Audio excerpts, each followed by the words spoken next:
우리 새해가 이미 밝았고 또 3주간의 시간이 흘렀습니다. 그래도 아직 1월이고 구정이 남지 않았기 때문에 앞으로도 새해 복 많이 받으시라 이런 인사를 우리가 왕왕 주고받게 될 텐데요. 새해가 되면 어김없이 하는 인사가 바로 새해 복 많이 받으십시오 하는 그런 인사입니다. 이렇게 우리는 항상 이렇게 복에 대한 인사와 덕담을 많이 주고받습니다. 그런데 이렇게 인사를 주고받을 때 가장 먼저 떠오르는 복은 어떤 것입니까? 새해 복 많이 받으십시오. 이렇게 함께 인사할 때에 내가 어떤 복을 받았으면 좋겠다. 또 상대방이 어떤 복을 받았으면 좋겠다. 이렇게 생각하시면서 함께 인사를 나누고 계신지요? 대부분 부자가 되게 해달라 하는 것이거나 아니면은 세상에서 또 성공하고 가족들이 건강하고 하는 이런 것들을 떠올리시지 않을까 하는 생각을 해보게 됩니다. 또 지난해까지는 그렇게 살지 못했는데 새해에는 꼭 그런 복이 이루어졌으면 좋겠다 하는 마음을 또 이렇게 담고 계시지 않을까 싶습니다. 그렇다면 오늘 우리가 함께 읽은 이 말씀, 우리가 너무나도 잘 알고 있는 이 팔복의 말씀에서 예수님께서 가르쳐 주시는 복은 어떤 복일까요? 오늘 본문 말씀에 보면 마태복음 5장부터 시작해서 마태복음 7장 29절까지 이 5장에서 7장까지 길게 이어지는 이 말씀은 예수님께서 말씀하신 그 말씀 중에서도 보석 중에 보석으로 꼽히며 우리에게 읽혀지는 본문입니다. 산 위에서 예수님께서 말씀하셨다 하여서 산상설교 혹은 산상수훈으로 우리가 잘 알고 있는 말씀입니다. 오늘 본문 말씀은 이 산상수훈, 산상설교 중에서 가장 첫 번째 단락입니다. 이 본문은 예수님의 전체 가르침을 관통하는 전체 서론이기도 하고 또 앞에 나와 있는 말씀이기 때문에 또 핵심 말씀이기도 합니다. 오늘 여기 나오는 팔복의 가르침을 통해서 우리는 우리가 가지고 있던 이 복에 대한 통념과는 아주 낯선 복이 무엇인가 라고 하는 것에 대해서 함께 살펴보고자 합니다. 예수님은 산 위에서 가르치시기 전에 제자들을 불러 모으시고 그 다음에 갈릴리 온 땅을 두루 다니시면서 모든 복음을 전파하십니다. 거기서 각색 병과 또 귀신 들린 자를 고치시고 악한 것들을 물리치십니다. 그리고 예수님을 따르는 무리가 점점 많아지게 됩니다. 이것이 이 산상수훈 말씀 앞에 있는 마태복음 4장까지의 말씀입니다. 그런 다음 예수님은 본격적으로 산에 오르셔서 천국 복음이 어떠한 것인지에 대해서 가르치시기 시작하십니다. 오늘 이 팔복 말씀이 우리에겐 조금 낯설 수 있다 이렇게 말씀드렸는데 여기 나온 복은 평범한 덕담도 아니고 이렇게 살라 저렇게 살라 하는 권고의 말씀도 아니기 때문에 그렇습니다. 예수님은 지금 모든 것을 내려놓고 자기 자신을 따라온 제자들과 또 무리들에게 지금 여기 있는 너희들이야말로 참으로 복되다 이렇게 말씀하시며 이 제자들을 축복하시고 위로하시고 있는 이 내용의 말씀이 바로 팔복의 말씀입니다. 그렇다 보니 이 팔복은 오직 예수를 따라 길 위에 있는 사람에게만 주어지는 특별한 복이라고 할 수 있습니다. 제자들이 길 위에서 받은 복, 이것이 바로 팔복입니다. 그럼 우리 본문으로 함께 들어가서 같이 함께 이 팔복이 무엇인지 알아보도록 하겠습니다. 이 팔복 설교인이 하나님 나라 복에 관한 예수님의 낯선 가르침도 매우 중요하겠지만 흔히 우리가 간과하고 쉽게 건너뛰어 버리는 1절 말씀이 유독 의미 있게 다가옵니다. 우리 1절 말씀을 같이 한번 읽겠습니다. 예수께서 무리를 보시고 산에 올라가 앉으시니 제자들이 나아온지라. 아멘. 이 구절을 유추해 보건대 예수님의 가장 가까운 곳에 지금 제자들이 자리를 잡고 그 뒤에 무리들이 자리를 잡았을 게 분명해 보입니다. 상식적으로 생각하면 그때 당시에는 마이크나 확성기가 없었을 터이니 높은 곳에 올라가서 말씀을 전하시고 모든 사람들이 다 그 얼굴을 바라볼 수 있도록 하는 것이 당연해 보입니다. 그러나 좀 더 깊게 생각해 보자면 마이크가 없으니 그분의 목소리가 멀리까지 가지 않았을 것도 역시 당연하게 여겨집니다. 아무리 목청이 좋다 하더라도 그 목소리가 크게 멀리까지 나아가지는 않습니다. 몇 명이나 모였는지는 모르겠으나 아마 제자들 뒤로 수많은 무리들이 모여 있을 것이다 라고 하는 것을 우리가 추측해 볼 수 있습니다. 여러분, 이 시각을 바꾸어서 여기에 모인 무리들의 입장에서 한번 생각해 보면 좋겠습니다. 예수님의 모습과 그 음성은 언제나 항상 이 제자들의 어깨 너머로 볼 수밖에 없었던 것이 무리들의 시각이고 무리들의 입장이었을 것입니다. 이를 우리들의 삶의 이야기로 우리가 가져와서 생각해 보자면 세상 사람들이 예수님을 믿고 안 믿고는 바로 우리에게, 제자된 우리에게 달려있는 것이지 않을까라는 생각을 해보게 됩니다. 왜냐하면 세상은 예수님의 모습을 직접 보거나 그의 말씀을 직접 듣지 못합니다. 오직 예수를 믿는다고 하는 예수쟁이들의 어깨 너머로 그 예수쟁이들의 삶을 통하여서만 예수님이 어떤 분이시고 예수님이 어떤 말씀을 행하셨으며 예수님이 우리에게 말씀하시고 우리에게 부탁하시고자 하시는 것이 무엇인지를 깨닫게 된다라고 하는 것입니다. 그러니 우리가 이 땅에서 어떤 모습으로 살아가는가 하는 것이 매우 중요합니다. 전도지를 가지고 밖에 나가 돌며 전도지를 돌리며 노방전도하는 것도 너무나도 중요하지만 사실 더 중요한 것은 우리의 삶의 자리에서 어떻게 예수 그리스도의 주되심과 왕되심을 나타내며 살아갈 것인가 라고 하는 것입니다. 안디옥 교회의 이 제자들이 비로소 이 안디옥 사람들에게 그리스도인이라 일컬음 받았던 것처럼 우리의 삶에 예수의 향기를 피워내고 우리의 말과 행동이 예수님의 대리자가 되어야 한다는 것입니다. 왜냐하면 세상은 우리를 통하여서 예수를 보기 때문에 그렇습니다. 그래서 예수님은 자신을 따르는 이들에게 어떤 사건들이 벌어질지 그리고 어떤 복이 있는지 그들의 삶을 통해 나타내고 드러내도록 이 팔복의 말씀을 들려주고 계시는 것입니다. 그럼 이제 우리 팔복의 한 구절씩을 간단하게 한번 살펴보도록 하겠습니다. 먼저 3절 말씀입니다. 3절 말씀 함께 같이 읽겠습니다. 심령이 가난한 자는 복이 있나니 천국이 그들의 것임이요. 아멘. 예수님은 심령이 가난한 자가 지금 복이 있다 이렇게 말씀하십니다. 이 말씀은 예수님의 제자가 되기 위해서 결단하고 따라온 모든 사람들을 위한 축복의 말씀입니다. 왜냐하면 예수를 따라온 사람들은 하나님 나라 안에서 부유해지기 위해서 온 것이고 이는 곧 이 세상에서의 자기의 부와 자기의 재산을 하찮게 여기고 그런 것들을 다 내려놓고 가난해졌다는 것을 뜻하기 때문에 그렇습니다. 그런데 이렇게 가난해진 사람들 앞에 보고 너희가 참으로 행복하고 참으로 복되구나 지금 이렇게 선언하시면서 그런 사람들에게 천국이 그들의 것이다 이렇게 말씀해 주고 계신 것입니다. 여기서 우리가 한 가지 주의해야 할 것이 있습니다. 여기서 예수님은 단순히 물질적인 어려움만 보고 가난이라고 말씀하고 계시지 않습니다. 마음이 가난한 사람이 복이 있다 이렇게 말씀하고 계십니다. 이 말씀은 물질적으로 가난한 사람이 복이 있다는 게 아니라 빈 마음으로 주님을 따라 나선 사람, 즉 주님의 말씀을 겸손하게 따르는 사람을 뜻합니다. 그래서 팔복 중에 첫 번째 복은 하나님 나라를 위해 자기를 비워낸 사람에게 주어지는 복입니다. 자기를 비워냈다는 것이 무슨 뜻입니까? 자기 자신을 대신해서 하나님을 굳건히 의지한다라고 하는 것을 의미합니다. 성경의 다른 말씀으로 하자면 자기를 높이는 자는 낮아지고 자기를 낮추는 자는 높아지게 하겠다라고 하는 말씀과 일맥상통합니다. 이런 사람에게 천국이 임한다고 주님께서는 약속해 주고 계십니다.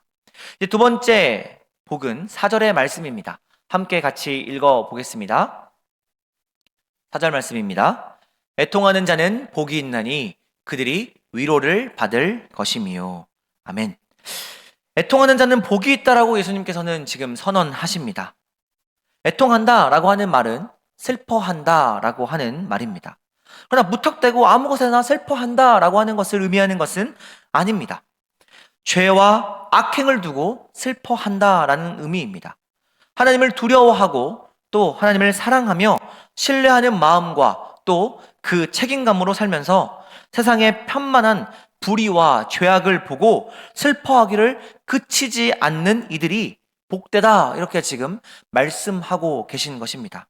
그렇기 때문에 이 두 번째 복은 세상의 악을 보고 애통하고 슬퍼하는 이들에게 임하는 복입니다. 주님은 그렇게 악의 눈을 감지 않고 악한 것을 악하다라고 이야기하며 슬퍼하는 자에게 영원한 기쁨을, 영원한 위로를 허락해 주시는 분이십니다. 이렇게 의로운 마음으로 세상과 이웃을 바라보며 애통해하는 사람들을 여러분 한번 살펴보십시오. 그런 사람들은 하나님의 의를 위해 애통하는 동안 자기 유익이나 쾌락을 이루는데 관심을 두지 않습니다. 자기 혼자 성공하고 부를 탐하거나 또 명예를 얻기 위해서 사람들을 끌어모을 생각도 하지 않습니다. 또한 의로운 일을 행하며 불의에 대항해 슬퍼하는 동안 악인으로부터 받는 모욕에 자극받지도 않고 시샘의 포로가 되지도 않으며 욕정에 사로잡혀 괴로워하지도 않습니다. 불의하고 악한 세상 가운데 서 있는 주님의 제자가 느낄 것은 오직 애통하는 마음, 애달픈 슬픔뿐입니다. 그러나 이렇게 애통하는 자에게 하나님은, 우리 주님은 분명한 하늘의 위로가 약속되어 있다고 말씀해 주고 계십니다. 이제 5절 말씀, 세 번째 복입니다. 같이 한번 읽겠습니다.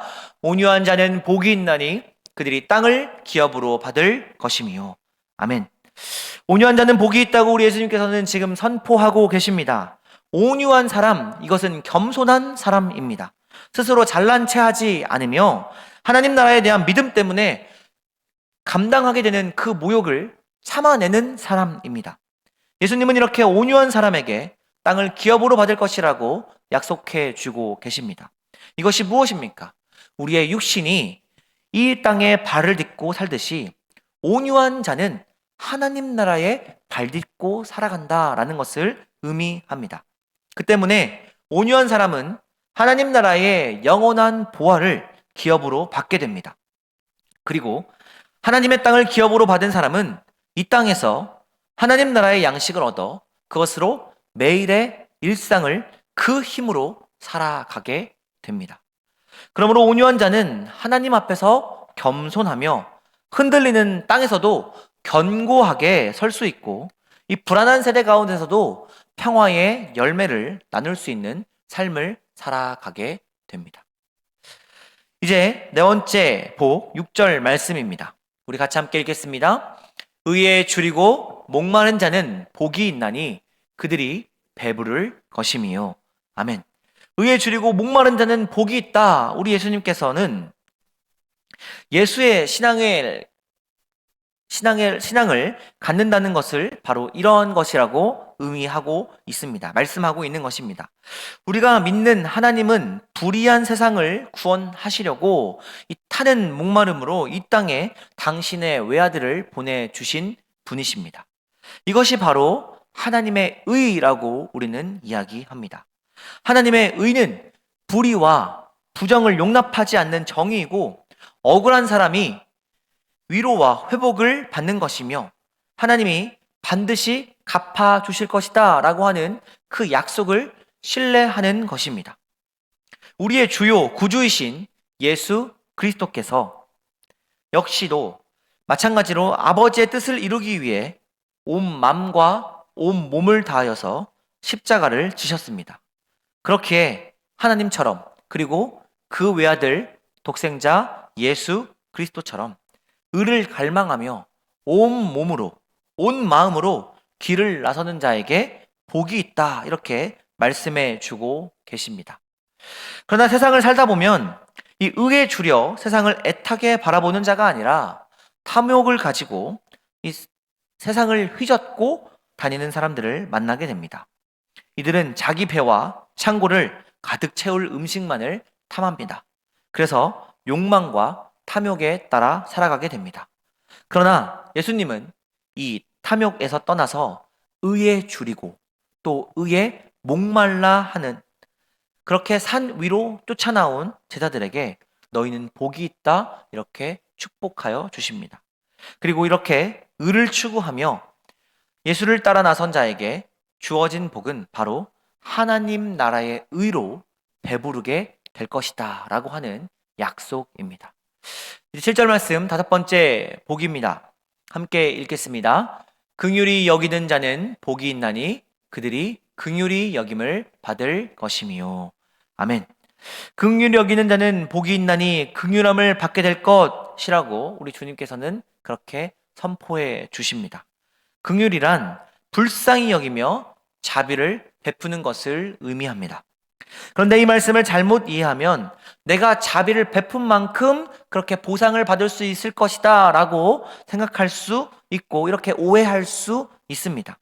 그러나 하나님께서 우리에게 주시는 이 복의 상급을 우리가 행한 자비와 선행의 크기에 여러분 한번 비교해 보십시오.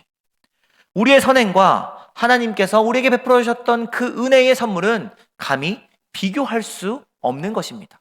우리가 어떤 선행을 베풀어야 우리의 목숨을 살 수 있는 선행이 될 수 있을까요? 우리가 베푸는 자비는 고작 인간의 자비일 뿐입니다.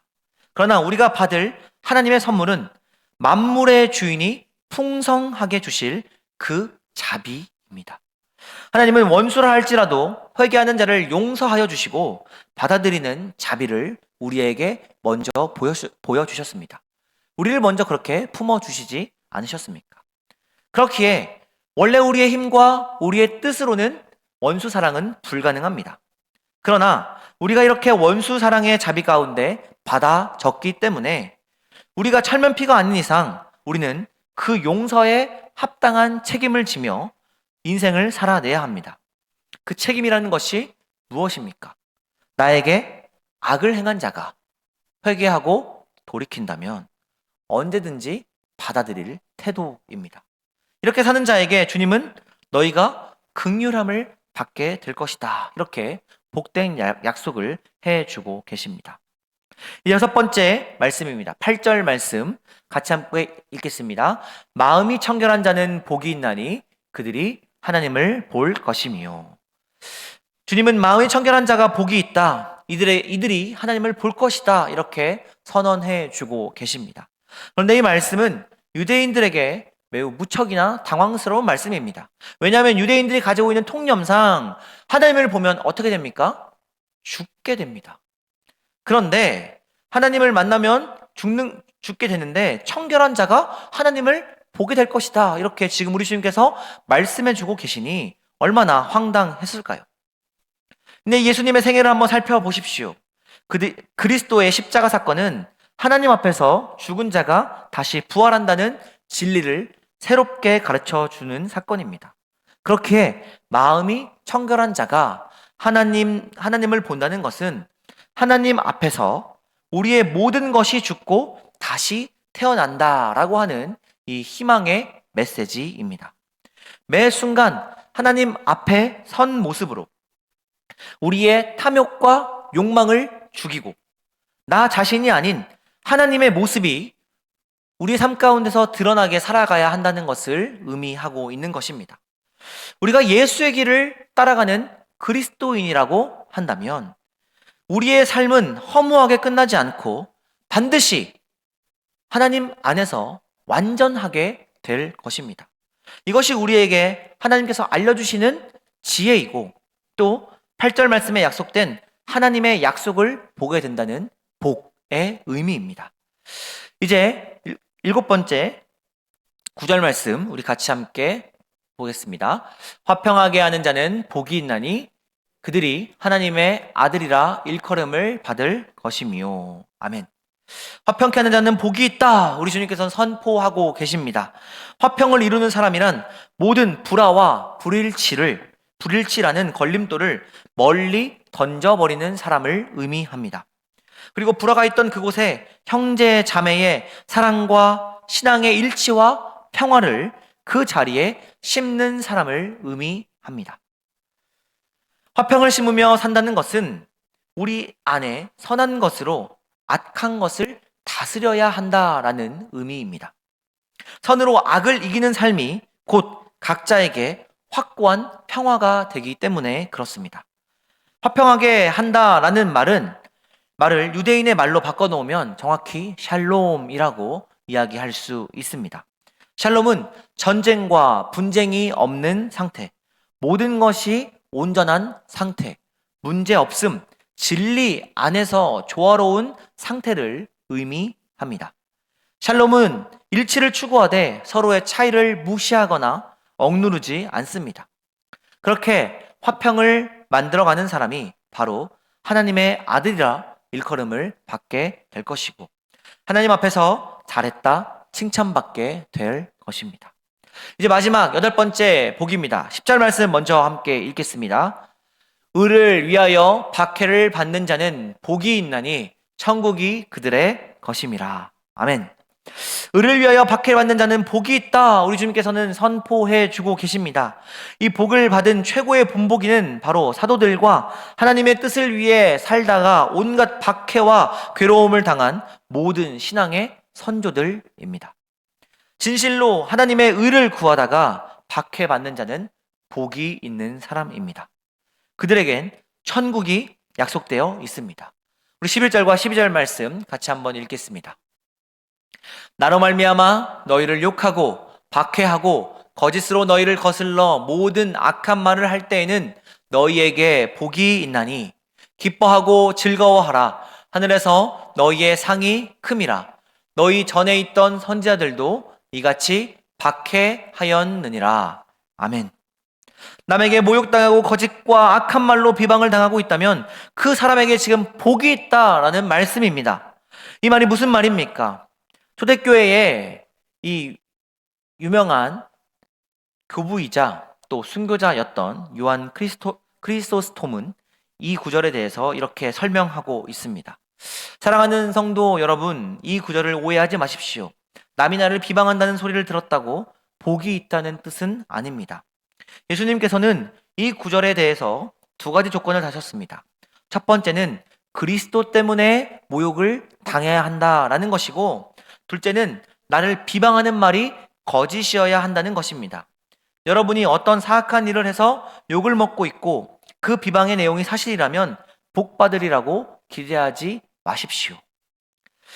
사랑하는 성도 여러분, 요한 크리소스톰은 이 크리소스톰의 말을 좀 뒤집어서 우리가 생각해 볼 필요가 있습니다.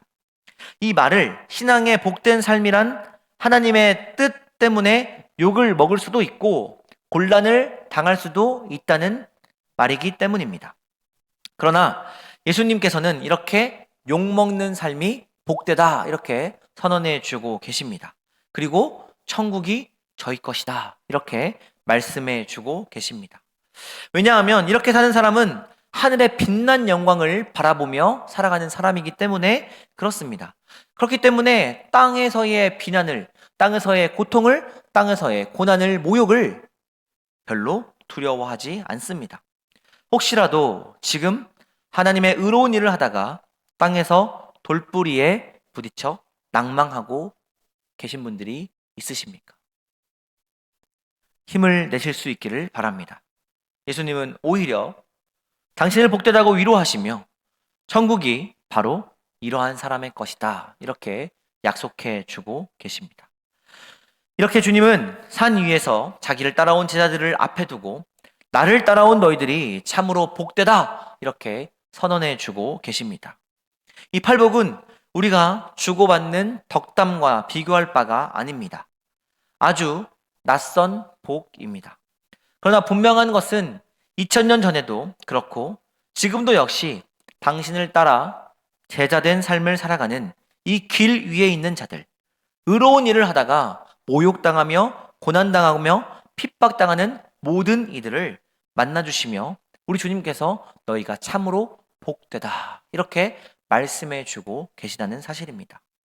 그리고 바로 이렇게 살아가는 것이 하나님의 자녀요 천국의 주인의 삶이라고 지금 주님은 우리를 위로해 주고 계십니다. 마지막으로 이제 한 가지만 더 살펴보고자 합니다. 오늘 말씀이 시작하는 마태복음 5장 1절과 이 산상설교가 끝나는 마태복음 28장 7장 28절을 연결해서 한번 살펴보면 좋겠습니다. 마태복음 7장 28절 말씀 같이 한번 읽겠습니다. 예수께서 이 말씀을 마치심에 무리들이 그의 가르치심에 놀라니. 아멘. 주님이 말씀을 시작하실 때 어떻게 시작하십니까? 예수님께서 제자들에게 라고 말씀하시면서 이 제자들로부터 말씀이 시작하지만, 여러분, 이 말씀이 끝날 때쯤 거기 있는 모든 무리가 그 말씀을 듣고 놀랐다, 이렇게 성경은 증언하고 있습니다. 다시 말해서 주님의 산상 설교는 제자들만 들었던 설교가 아니라 거기 모여 있는 모든 사람을 위한 우리 주님의 말씀이었다라고 하는 것입니다. 그러면 여러분, 거기에는 어떤 사람들이 모였던 것일까요? 산 위에 올라가 예수님의 말씀을 경청하는 사람들은 정말로 가난하고 힘없고 가능성 없는 사람들이었습니다. 그렇기에 그 예수님을 붙잡고 그 예수님이 가시는 곳곳마다 자기의 것을 내려놓고 따랐던 것입니다. 주님은 바로 이런 사람들에게 복이 있다라고 하는 말씀을 선포해 주고 계십니다. 주님은 이들을 형편없다고 무시하지도 않으시고 말귀를 못 알아들으신다고 야, 너는 내가 택한 제자 아니잖아, 너는 저 뒤로 빠져 있어, 이렇게 말씀하고 계시지도 않으십니다. 오히려 그 반대입니다. 주님은 산 위에 모여든 모든 무리들, 산 위에 올라와 지친 모든 사람들에게 희망과 기대를 걸고 말씀해 주고 계십니다. 매우 진지하게 빛나는 눈동자로, 그리고 미소를 머금으면서 그들에게 말씀해 주고 계십니다. 주님의 이 희망 어린 눈동자, 확신에 찬 이 목소리가 이제는 저와 여러분을 향하고 있습니다.